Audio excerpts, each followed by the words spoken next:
Hey guys, and welcome back to another demo. Today I've got for you this FASCO Charleston 3rd generation ceiling fan. 3rd generation is just what we call them, it's not in the actual model name.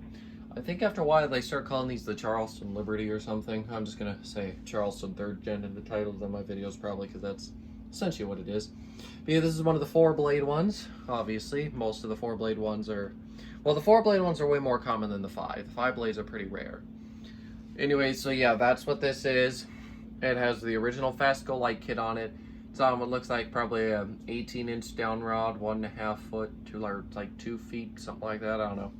But yeah, it's the down rod it's got. And the glass on that light kit, by the way, I think I said, but it is original. It's amber tinted. I don't know how easy it is to tell, but it is. And yeah, overall it's in pretty good shape. It was installed on a 3-season porch, however, it's managed to stay in pretty good shape, which I'm very, very happy about. I've always loved FASCO fans, and especially the Charleston, so I'm very happy to finally have one of these. Anyways, I guess I can talk more about the fan once I start actually running it, so I'm just gonna go come over here and give you guys a close-up on the fan.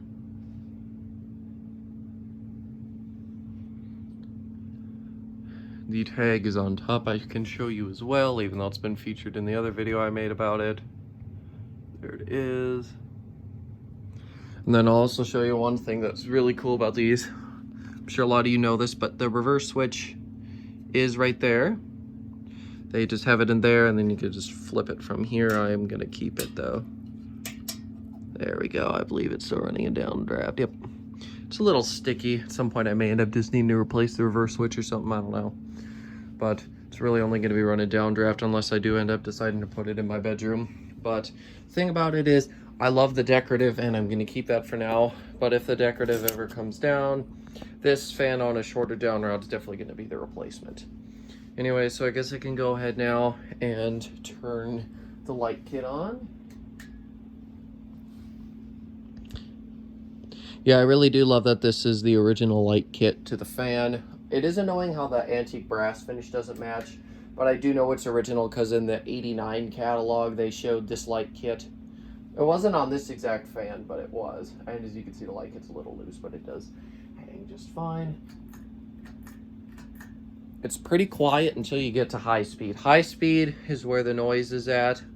Low and medium, it's pretty quiet. And as per usual with Charlestons, low and medium are rather slow and high speed is pretty fast. Definitely gives that aesthetic restaurant low. And that's something that I think a lot of people do like about these fans.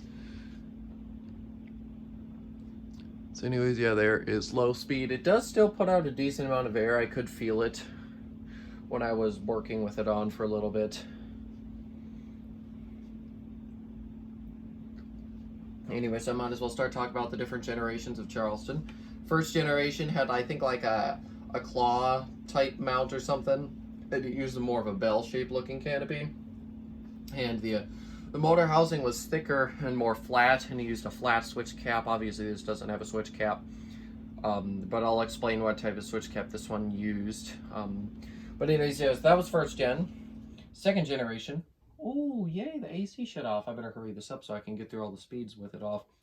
Anyways, so yeah, second generation, similar mount. Eventually they did move to ball socket, but the difference is they came out with this shape housing here, still had the flat switch cap. Then we had this version with this type of canopy, and it would have had more of a sloped looking switch cap if it did come with one. Usually I would prefer these without the light kit, but I actually really love the way it looks with this light kit. So anyways, here on low speed, very, very slight hum. This could easily be in my bedroom and I wouldn't mind. I don't know if I could rate it bedroom quiet, but it would certainly be good enough for me. I mean, if I can put up with the decorative, I can put up with this little hum. Anyways, so yeah, that is low speed.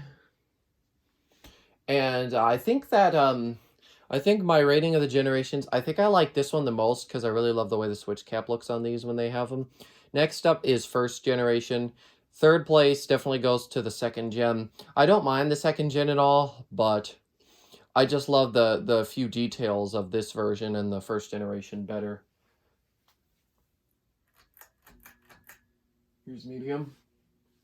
Bit more of a hum now. Once again, still not very bothersome. Might have a little bit of bearing noise, but nothing too terrible.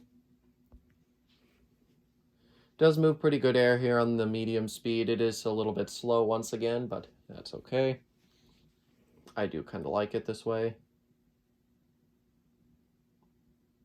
Yeah, the bearings are definitely going to have to be replaced someday, but that's such an easy task.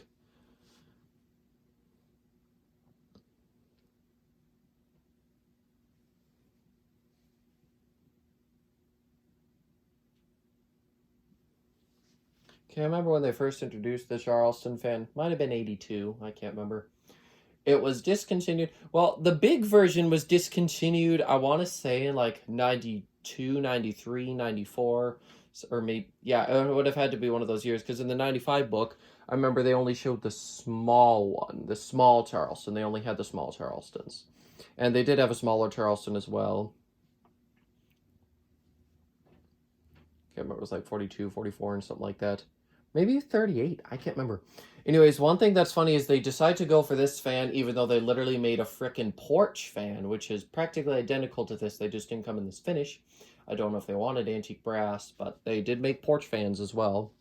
They also had the 5-blade ones, and then the bleached, or the bleached blade ones as well they had. So yeah, there are quite a few different Charlestons. Most of those last ones I was mentioning there. I believe they had different generations of porch fan and smaller, but I believe the 5-blade and the bleached wood were only on this 3rd generation fan. Anyways, I'm gonna go ahead now, put it to high. Oopsie. Luckily that didn't go into the blades. That would be a pain in the butt. Anyways, yeah, this is high. It's definitely hauling. The light kit does have quite a shake to it.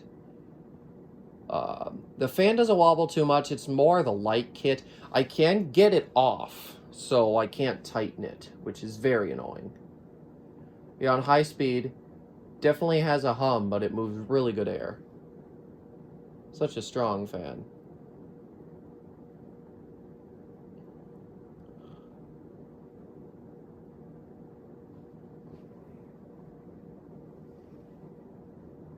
I really do love these Charlestons. Easily one of my favorite ceiling fans. Anyways, because of the light kit shaking, I don't want to leave it on high for too long, so I'm going to go ahead and give you guys the close-up so you can hear any wind noise off of it.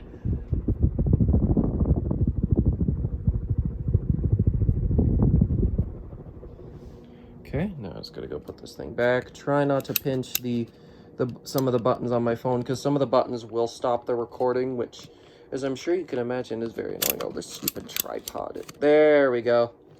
Took a minute there. Anyways, I'll go ahead and shut the fan off. I have not let it spin down yet at all. It's always been stopped by hand because it's only been up for like 20 minutes. And I haven't run it on high for a long period of time either, so yeah, I really don't know how long spin down is going to be. Might be a little bit shorter than what would be usual because the bearings definitely have some noise. They don't seem very stiff, but they could be, and I just don't really realize it. But yeah, I really do love how these blades definitely have that upward angle too. That's something I really do like about these FASCOs. They definitely are some of my favorite fans. I just love the appearance of them. You really cannot go wrong with a FASCO. There, of course, have been a couple sort of failures, like the Decorator flywheel and the Rain Safe, that one Rain Safe flywheel that looks kind of like the Gillespie, however you pronounce it. I know that those ones had really terrible flywheels. Dan did a video of one, maybe it was the Porch Fan, I can't remember, but Dan made a video on it quite recently. He wasn't sure the flywheel would hold up enough for the video. But yeah, they've definitely had some fails, but the Charleston they got right. These fans are awesome. I absolutely love them. And it was able to stay in really good shape out in the 3-season porch, which makes me pretty happy. So they were definitely built to last, these fans. I absolutely love them. It's definitely my favorite fan in my whole collection, just because of how special these fans are to me. Always used to love seeing the videos of them on YouTube when I was a kid, because when I was younger, a lot of the really cool fans are starting to be phased out, and a lot of the fans that were more childhood for me were more found on YouTube than anything. There were some like R&M Originals, the Dayton Lasco Sanyo Industrials with the pull chain and the little speed indicator in the bottom. Like, there's a few. But a lot of them were from YouTube, and the Charleston was definitely one of them. I don't think I've ever seen a FASCO fan locally. I know that Cole, who lives more in the northern part of Minnesota, I think he has seen some before. I think actually, I want to say third gen antique brass. I think I remember him saying was a childhood, because there were some at the restaurants near him. But, yeah, I have not seen any near me, which is unfortunate. Of course, if there was, I would have asked to save them. But, yeah, no FASCOs around here, except for what's in residential houses, probably, unless there's some sort of location I'm not aware of. But anyways, yeah, I'm going to end the video, though. I've talked long enough. I've got all I need to say said. So, yeah, I'll see you guys next time. Goodbye.